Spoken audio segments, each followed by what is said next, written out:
या व्हिडिओमध्ये आपण मसुदा समितीविषयी आणखी महत्त्वाची माहिती बघूया. ब्रिटिश सरकारने B.N. राव यांच्यावर काँग्रेस व मुस्लिम लीगला स्वीकारार्ह असा मसुदा तयार करण्याची विशेष जबाबदारी सोपवली होती. त्यांनी 19 पानाचा मसुदा लिहित जानेवारी 1946मध्ये एक संवैधानिक चौकट मांडली होती. त्यानुसार नवा भारत हा कॉमनवेल्थचा भाग असेल. यात 3 प्रमुख घटक असतील. पहिला म्हणजे हिंदुस्थान संघराज्य, दुसरा पाकिस्तान संघराज्य आणि तिसरा भारतीय संस्थाने व आदिवासी प्रदेश. तिघांनाही सार्वभौमत्व असेल, स्वातंत्र्य असेल, मात्र त्यांचे संरक्षण, परराष्ट्र संबंध आणि संज्ञापन याबाबत समान धोरण असेल. दुसरं म्हणजे महत्त्वाचं की मसुद्याचे काम हे 2 पातळीवर चालत असे.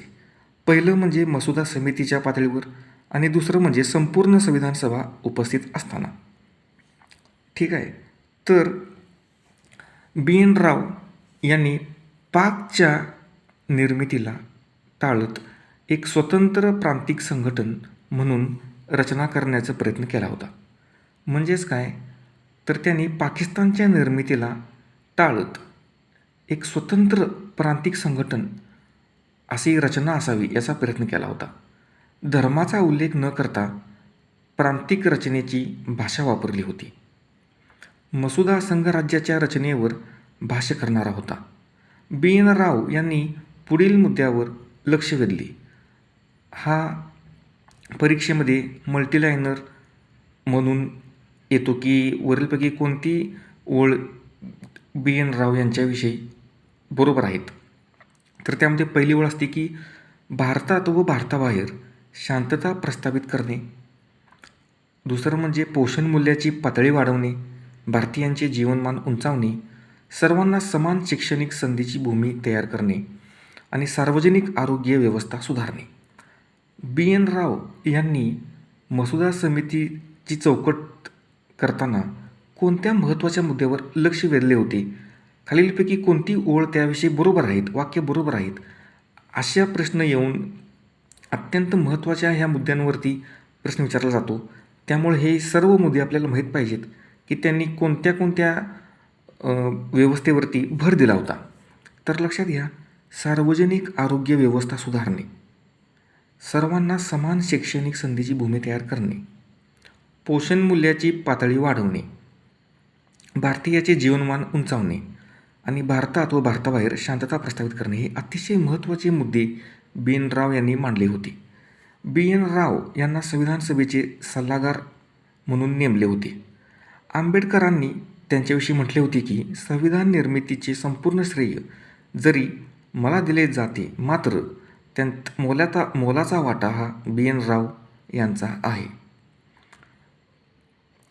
सर्वांना माहीत आहे की संविधान निर्मितीचं पूर्ण श्रेय आंबेडकरांना आहे, पण स्वतः आंबेडकरांनी सुद्धा म्हटलं होतं की यामध्ये मोलाचा वाटा B.N. राव यांचासुद्धा आहे.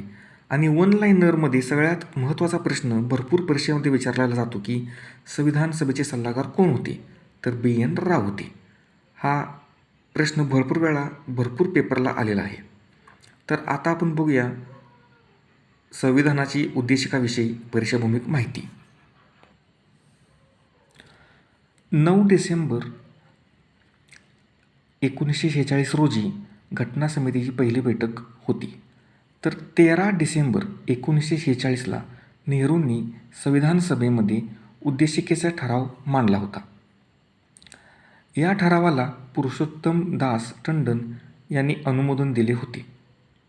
तर हा अतिशय महत्त्वाचा मुद्दा आहे की उद्देशिकेचा जो ठराव संविधान सभेमध्ये नेहरूंनी मांडला होता त्याला कुणी अनुमोदन दिले होते, असा वन लाईनर प्रश्न येऊ शकतो. तर पुरुषोत्तम दास टंडन यांनी. आणि संविधान सभेमध्ये उद्देशिकेचा ठराव कोणी मांडला होता, तर नेहरूंनी मांडला होता. आणि कोणत्या तारखेला मांडला होता, तर 13 डिसेंबर 1946ला. या उद्देशिकेत भारत हे स्वतंत्र सार्वभौम गणराज्य असेल असे म्हटले होते. या दिवशी मुस्लिम लीगचे व संस्थानाचे प्रतिनिधी गैरहजर होते. उद्देशिकेच्या ठरावाने 4 महत्त्वाच्या गोष्टी सांगितल्या होत्या.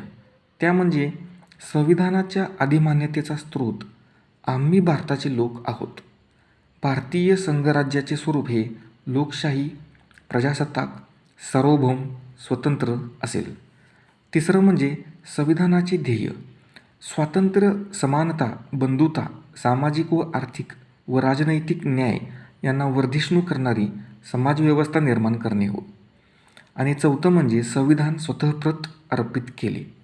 हे सगळ्यात महत्त्वाचे 4 मुद्दे आहेत. याच्यामध्ये मल्टीलायनरमध्ये MPSCला प्रश्न येऊ शकतो की उद्देशिकेमुळे कोणत्या 4 महत्त्वाच्या गोष्टी म्हणजे उद्देशिकेने कोणत्या महत्त्वाच्या 4 गोष्टी सुचवल्या होत्या किंवा स्थापित केलेल्या होत्या. तर ह्यामध्ये हे 4ही मुद्दे महत्त्वाचे आहेत. याचा वारंवार सराव करा. हे लक्षात ठेवा. वरीलपैकी सर्व वाक्य बरोबर, सर्व वाक्य चूक अशा प्रश्नाच्या स्वरूपामध्ये हे प्रश्न येतात. ह्या सगळ्या ओळी येतात. त्यामुळे हे सर्व महत्त्वाचं आहे. तर नाना पालखीवाला यांनी उद्देशिका म्हणजे संविधानाचे ओळखपत्र असे म्हटले होते. आता ह्या चर्चेमध्ये कोणी कोणी सहभाग घेतला होता?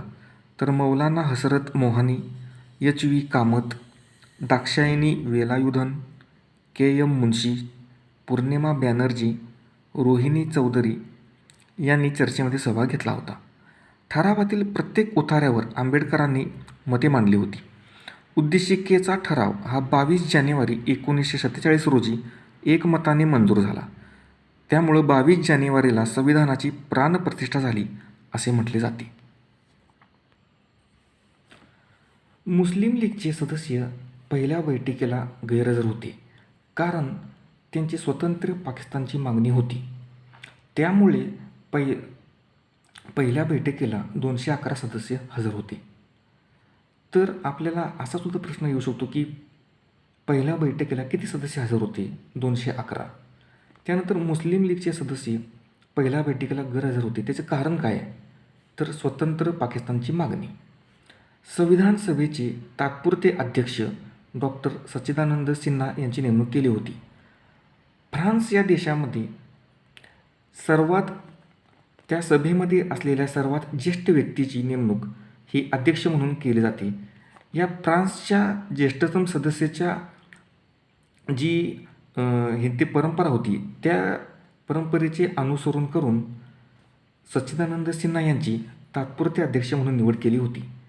तर सगळ्यात महत्त्वाचा प्रश्न की ह्यामध्ये भरपूर पेपरला आतापर्यंत प्रश्न आलेला आहे की संविधान सभेचे तात्पुरते अध्यक्ष कोण होते? तर डॉक्टर सच्चिदानंद सिन्हा. कुठल्या देशाचे अनुकरण करून अशी निवड केली होती? तर फ्रान्समध्ये कोणती प्रथा होती? तर ज्येष्ठतम सदस्याची निवड अध्यक्ष म्हणून करण्याची. तर दुसरा महत्त्वाचा मुद्दा, अँग्लो इंडियन समुदायाचे प्रतिनिधित्व संविधान सभेमध्ये कोणी केलं? Frank Anthony. त्याप्रमाणे ते संविधान सभेचे तात्पुरते उपाध्यक्ष होते. त्याचप्रमाणे सल्लागार समिती आणि अल्पसंख्याकाच्या उपसमितीचा भाग होते. लक्षात ठेवा, तात्पुरते अध्यक्ष डॉक्टर सच्चिदानंद सिन्हा आणि तात्पुरते उपाध्यक्ष फ्रँक अँथोनी. हा अतिशय महत्त्वाचा मुद्दा आहे. पुढचं म्हणजे 11 डिसेंबर 1946 रोजी डॉक्टर राजेंद्र प्रसाद व HC मुखर्जी यांची संविधान सभेचे अनुक्रमे अध्यक्ष व उपाध्यक्ष म्हणून निवड करण्यात आली. आता HC मुखर्जी म्हणजेच हरेंद्र कुमार मुखर्जी यांच्याबरोबरच VT कृष्णमाचारी यांचीसुद्धा उपाध्यक्ष म्हणून निवड केली होती. सगळ्यात महत्त्वाचा मुद्दा की आपण तात्पुरते अध्यक्ष आणि तात्पुरते उपाध्यक्ष हे बघितलं तर अध्यक्ष आणि उपाध्यक्ष यांच्यामध्ये सुद्धा आणि तात्पुरते अध्यक्ष आणि तात्पुरते उपाध्यक्ष यांच्यामध्ये मल्टीलायनर होऊन जमलिंग करून प्रश्न विचारले जातात की वरीलपैकी कोणती वाक्य बरोबर आहेत? तर लक्षात ठेवा, कायमस्वरूपीचे जे अध्यक्ष होते ते डॉक्टर राजेंद्र प्रसाद होते आणि उपाध्यक्ष म्हणून होते HC मुखर्जी. त्याचप्रमाणे उपाध्यक्ष म्हणून VT कृष्णमाचारी हे सुद्धा होते. तर आपल्याला ही माहिती फार कमी सोर्समध्ये असते. त्यामुळं मी ही अत्यंत काळजीपूर्वक भरपूर सोर्समधून ही माहिती काढून हे घेतलेलं आहे कारण ह्याच्यावरती प्रश्न MPSCने विचारलेले आहेत. तर लक्षात ठेवा, तात्पुरते अध्यक्ष सच्चिदानंद सिन्हा, तात्पुरते उपाध्यक्ष फ्रँक अँथोनी आणि संविधान सभेने निवडलेले अध्यक्ष डॉक्टर राजेंद्र प्रसाद आणि उपाध्यक्ष एच.सी. मुखर्जी आणि व्ही.टी. कृष्णमाचारी. तर हे तुम्ही वारंवार सरावानं लक्षात राहणार आणि ह्याचा सराव केल्यानंतर MPSC असू दे किंवा कोणत्याही परीक्षेमध्ये येणारे प्रश्न असू देत, आपण कोणतेही प्रश्न चुकणार नाहीत. तर पुढच्या व्हिडिओमध्ये आपण भारतीय स्वातंत्र्याचा कायदा आणि त्यामुळे संविधान सभेत झालेले बदल याविषयी माहिती जाणून घेऊया. धन्यवाद.